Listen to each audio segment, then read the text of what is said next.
Hello everyone and welcome to the first episode of the Mushroom podcast, the cricket edition. Hi, my name is Dipen Mushroom and a passionate cricketer since the last 40 plus years. Still playing cricket even as of today for certain sports clubs. And a lot of my friends have told me, since you love talking about cricket and since you do have a good understanding of the game, why don't you launch your own podcast on it? So, here I am. What better way to kick off this podcast series than to talk about the Border Gavaskar Trophy happening between India and Australia starting on November 22nd. How big is this Border Gavaskar Trophy? Let's look at it from the ICC point of view. I think since recent times, maybe it happened a long time back, but since recent times, this is the first instance where we're playing a full-blown 5 test match series between India and Australia. This just shows how much importance ICC is playing to this, is giving to this particular test series. Let's look at it from the fan point of view. Whether you're an Aussie fan, Team India fan, or whether you're a fan of cricket. Since 2001, we have seen some epic encounters between these two test nations. And do not forget, as of today, these two nations, India and Australia, are the best test playing nations. The best, number 2, number 1, doesn't matter what they are, but we are at the top of the table, India and Australia. So it's like basically two prize fighters fighting it out for the trophy. Then we look at it from the Australian point of view, the Australian team point of view.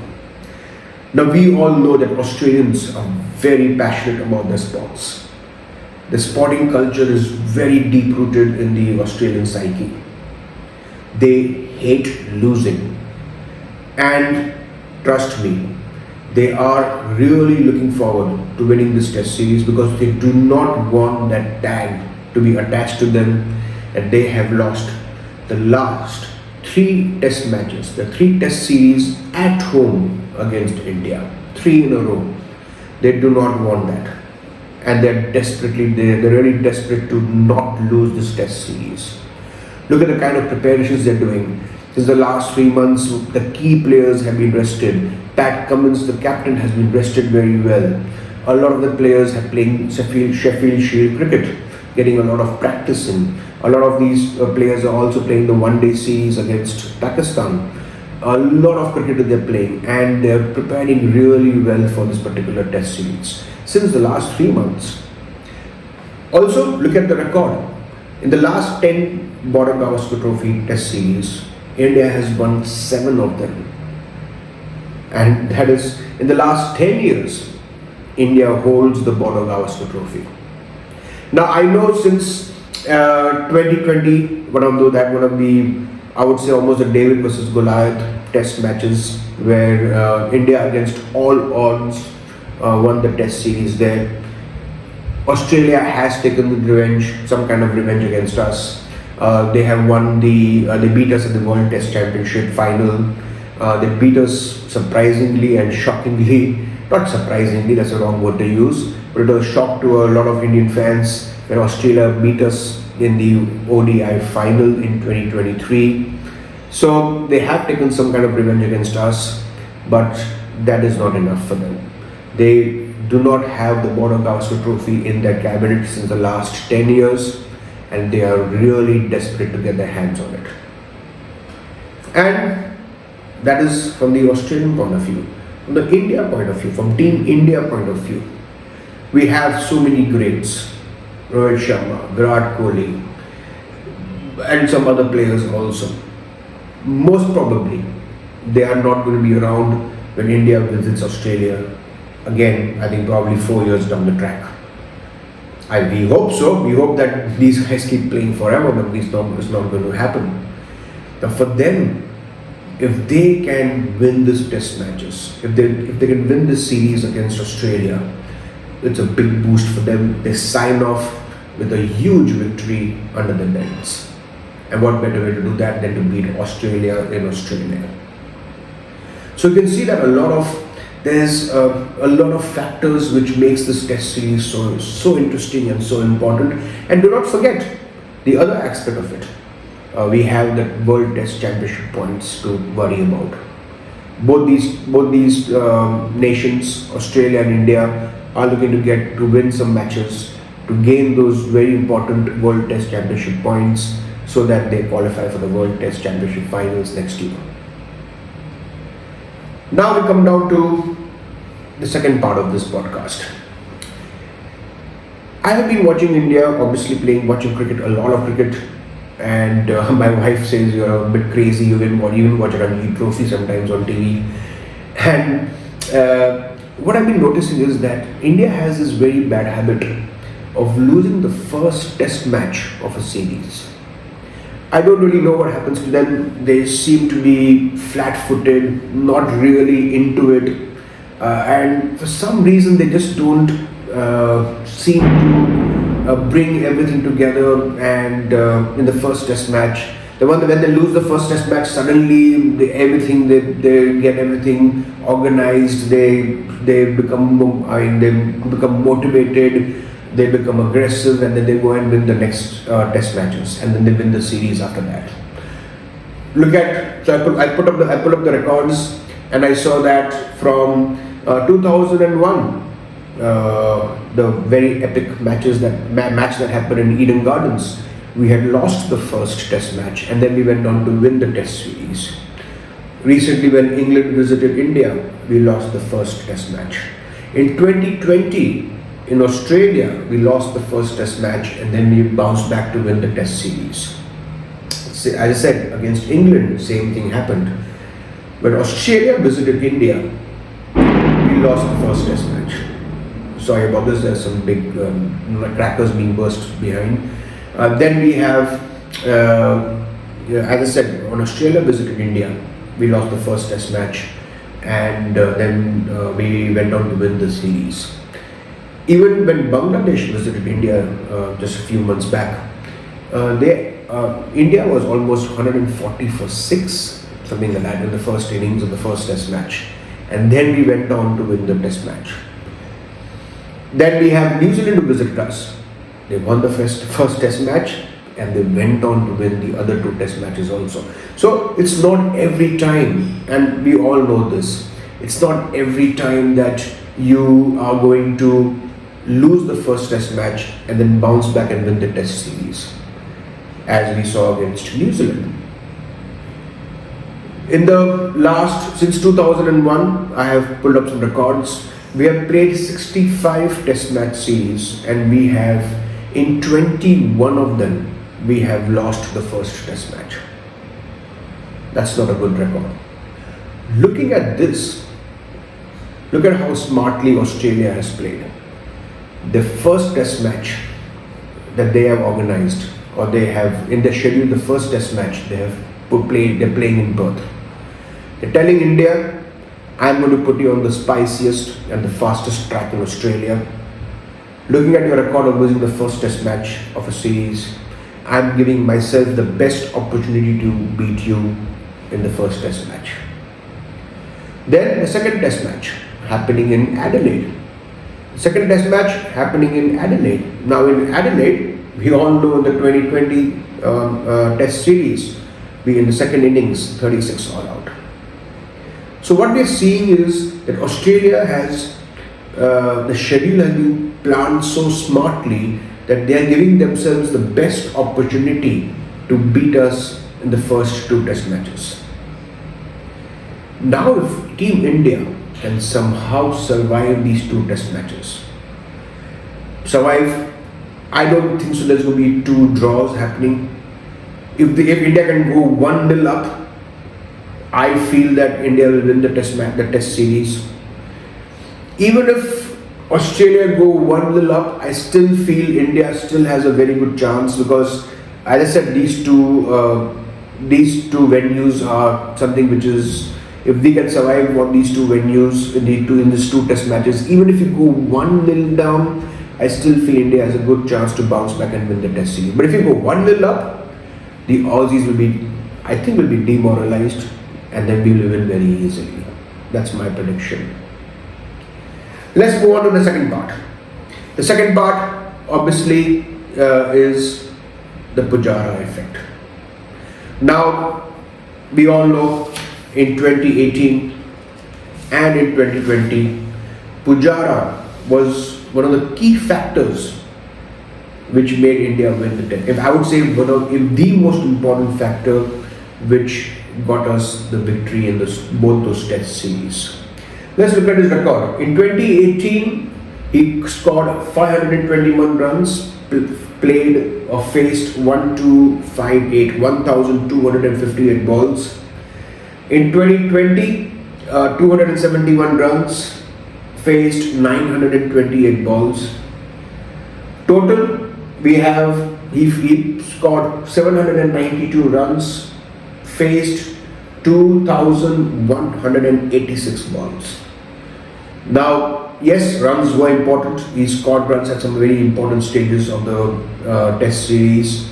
But look at the number of balls that he faced. 2,186. If my maths is correct, it works out to approximately 350 overs he played. Now, that is something huge. And the Aussie bowlers who played in both those test series have openly said that we were so frustrated, bowling ball after ball after ball, and this guy not getting out. Pujara, unfortunately, been a scapegoat when India are not performing well. A lot of times when India didn't perform well, the first person they dropped was Pujara. I think unjustifiably. But then he proved himself, then he showed his worth of what he actually, why is he so important in a test match when he showed that in 2018 and in 2020. Now let's look at this. When you have, what is the impact of this? First of all, when you have a batter on the other end who is very steady, playing the overs out, the batter at the opposite end gains a lot of confidence, and then he can play his innings as the way he wants to.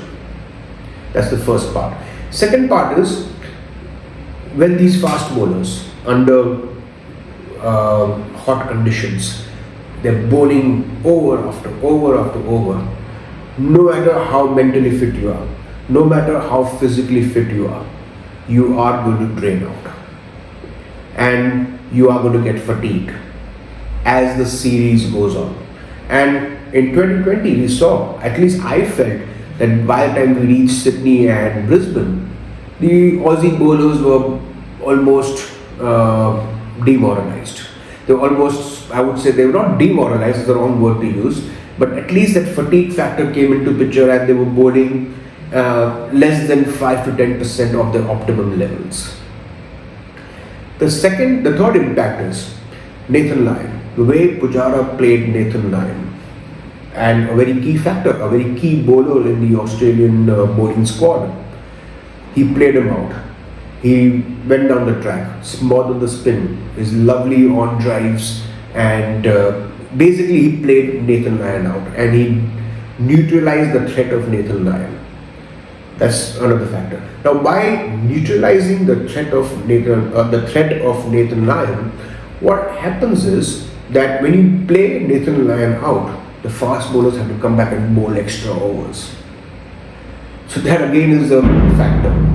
So when you have, again the fast bowlers come back, again they have to keep bowling more overs, and the more overs you bowl, you're going to get fatigued, you're going to get tired, and then the other batters can take advantage. And as the series progresses, don't forget in 2020, Australians played with almost the same bowling attack in all the 4 test matches, and that affected them. So, who is going to be the Pujara in this test match series?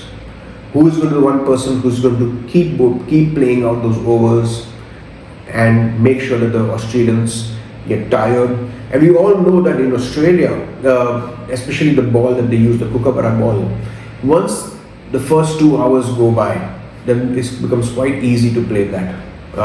The conditions become better, the ball does not swing that much, and then it is easier to make runs and make big runs. So who's going to be the Pujara in this test match series? Other factor.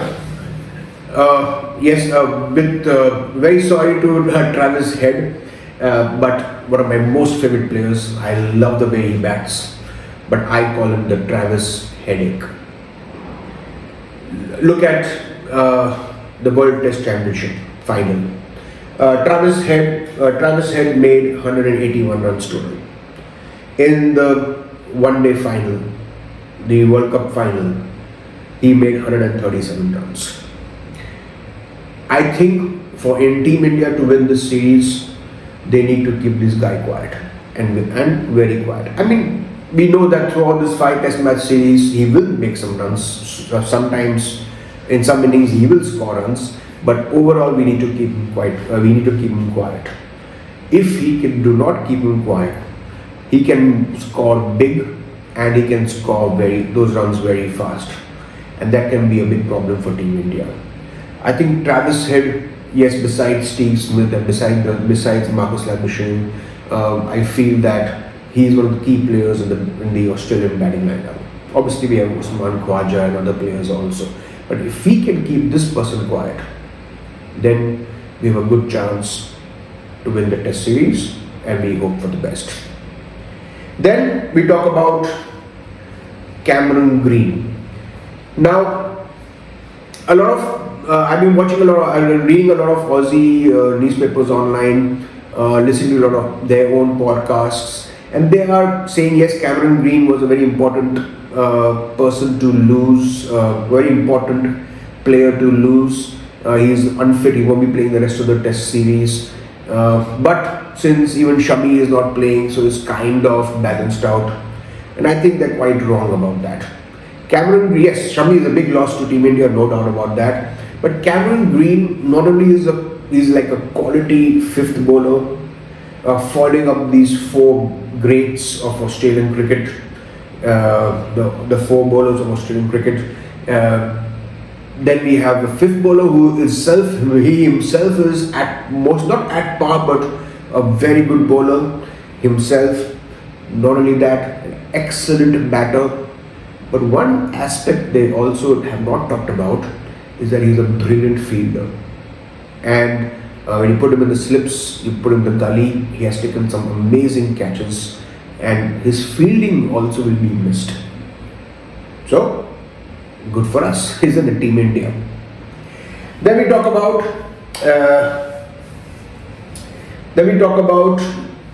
obviously the Indian bowling attack. And we all know how good the Aussie bowling attack is.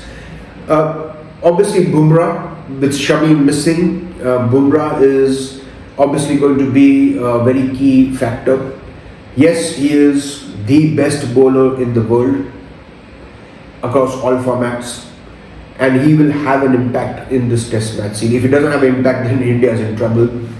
But what the Aussie batters are going to do is they're going to play him out as cautiously as possible. And then what they're going to do is, once Bumrah is done, or at the other end, they're going to attack Shiraz and bowlers like Akashdeep and whoever else is there. I think probably we'll have Nitish Kumar Reddy there, and we'll have the spinner also. What I feel is that in this scenario, Mohammad Shiraz is a very key bowler for us. Because if they're going to play out Bumrah as cautiously as possible, yes, they will lose one or two wickets against him, that's for sure. But, or at least that's probable. But then when they're going to start attacking likes of Shiraz. Now Shiraz has got the experience of playing in Australia, of bowling in Australia. And I think this is a series in which he has to do very well for Team India to win. And I think he is one of the most, as Bumrah obviously is, but I think he's going to be a very key factor in this Test match, in these Test matches. Then we talk about one player, yes, we have who are going to be the important players for Team India. Obviously, we have the Virat Kohli. Virat Kohli, when he comes to Australia, is a whole different person, a whole different cricketer. And I'm pretty sure that he is really fired up to play very well in Australia. Yeah, Virat Kohli is the talisman of the Team India. If he performs well, the team performs well. If he doesn't perform well, the team is under pressure. We all know all about this. We all know about the impact of Rohit Sharma. Congratulations to his second child, and hope he is there for the second Test match, if not for the first. And then we have the other players. We have the Pant, the X Factor, and that's one person I'm really looking forward to seeing him in this Test series. KL Rahul, all those people are going to be, and Jaiswal obviously, are going to be very important players for Team India. We all know for any team and to win a Test match series, all players need to perform very well sometime or the other. But I feel another key player which I am looking forward to, and I have a feeling that this person is going to do really well, is Nitish Kumar Reddy. Something about him I really like. When I see his poise, when I see his confidence, he's very calm, and he's a kind of an all-rounder that we are looking for especially when Hardik Pandya is not playing Test matches anymore. I think with this guy, I have a feeling this guy can do well, and if he does well, it's a big plus point for Team India. So overall, yes, a lot of Aussie media are talking about Australia going to win. Obviously, they're going to say that Indian media, Indian experts are going to say that Team India is going to win. A lot of people are saying that in Australia are the favourites. Yes, they may be. A lot of people saying is that Team India is under pressure after losing to New Zealand 3-0. Yes, that is also true, no doubt about that. But I feel that the pressure is on Australia. Australia are more under pressure than India. If Team India, if they go ahead and lose the Test match series, they say, okay, chalo, they say, okay, fine, it's Australia, we lost to Australia.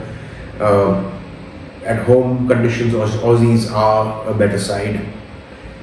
But the pressure, if Australia loses Test match series and go 3-0 down, last 3 consecutive Test series they lost to India in Australia, is going to be a huge problem for them.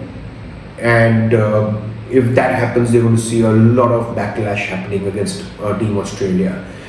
So I feel that, coming back to the point, what I said was that if we can survive these first 2 Test matches, if we do well in these first 2 Test matches, Australia are going to be blown away by Team India.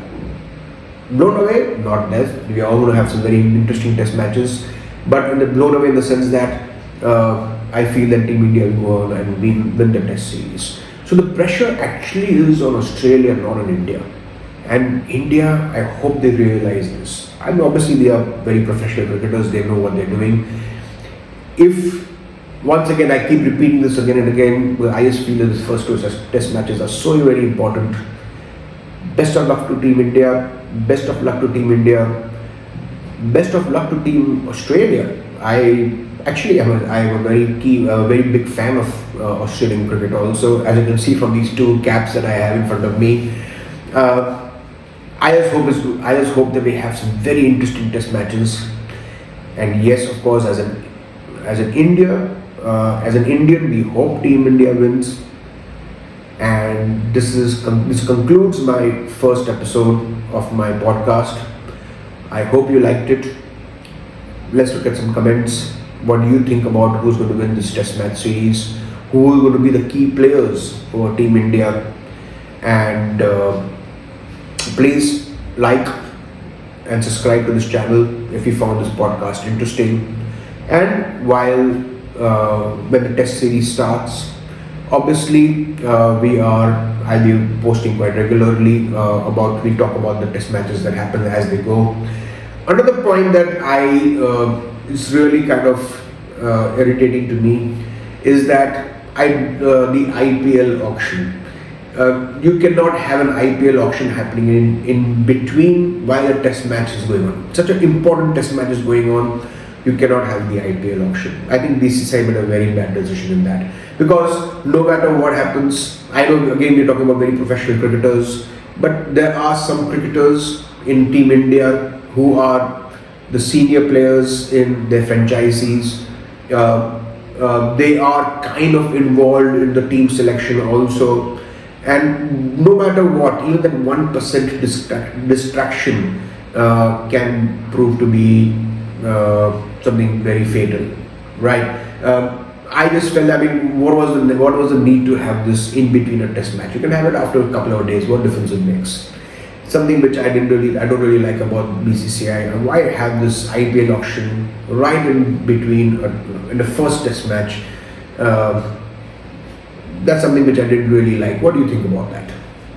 Anyway, that's the end of my first episode. I hope you liked it, and hope to see you often listening to this podcast.